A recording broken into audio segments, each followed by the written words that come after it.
Alright guys, so I'm having a small problem. As you can see, when I click Photoshop and nothing happens, it's just been for a second and it doesn't open or anything.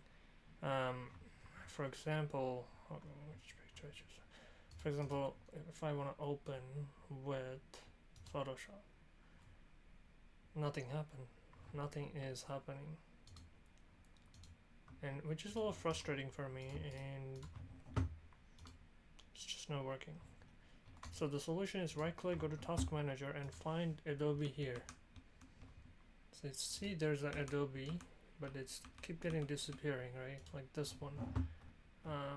So try in task this and task this.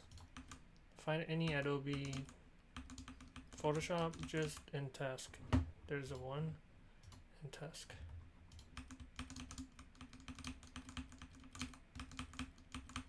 Seems like pretty much good to go, right?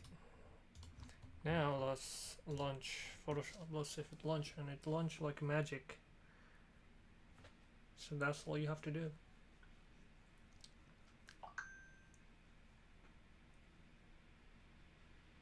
So yeah, let me know in the comment what you guys think about this video. See you guys in the next video. Take care.